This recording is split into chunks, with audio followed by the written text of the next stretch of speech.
Thank you so much for making time. I'll pass brief comments on the crisis between India and Pakistan. And for anybody following what is happening in the region, India and Pakistan have been uneasy neighbors for decades. In 1971, of course, before then, the crisis involving East Pakistan, Bangladesh was actually a part of Pakistan. And therefore, when the Bangladeshi Liberation War happened, Pakistan felt India had given some support to the secessionists. So, of course, they are the two largest neighbors in the region.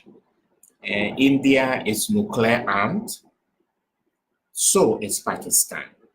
So when you have two nuclear armed nations fighting against each other, then that raises some serious cause for concern. So the crisis is getting worse and worse by the day. And we know that for so many years, the violence over Kashmir has left so many people dead and many others injured. So the international community should, as a matter of urgency, do what it can to create peace between Pakistan and India. India is the largest, democracy, thriving democracy in the world in terms of numbers. And India plays a very important role in terms of international trade. Here in Ghana, there are investors that have come from India that are helping Ghana's economy through the various investments they have done. So this is an international crisis. Pakistan also plays a very important role, considering the fact that it is seen as the hotbed of militant activities. And Al-Qaeda, we are told, still has got members from across the Afghan and Pakistani borders. So this crisis should not be treated with kid gloves.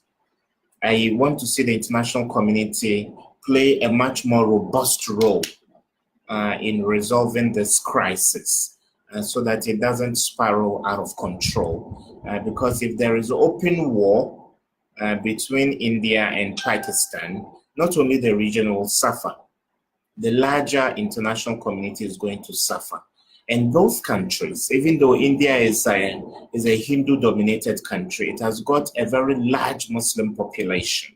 Pakistan is one of the largest Muslim countries in the world. So therefore, that would be an opening for militant organizations to recruit and carry out attacks around the world. So the Indian-Pakistani crisis is very important, and the international community should do more to resolve it. At such a critical moment, you would want to see the US play a lead role, because when the United States has got a stake in a crisis, then it expedites what the UN Security Council itself does to resolve that crisis. But US foreign policy has changed under the current administration, and the US is more inward looking. So therefore, if we leave Pakistan and India to their fate, open warfare in the region is going to cost the international community. So I think the Indian people, the Pakistani people need to recognize the importance of living in peace as neighbors. Both of them, we are told, are nuclear-armed nations.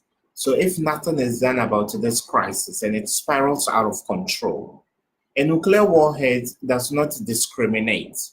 It doesn't know the difference between soldiers and civilians. We would have an international crisis on our hands.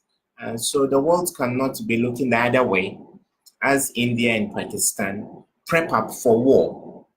So more should be done to resolve this current crisis between India and Pakistan. Thank you so much for your time.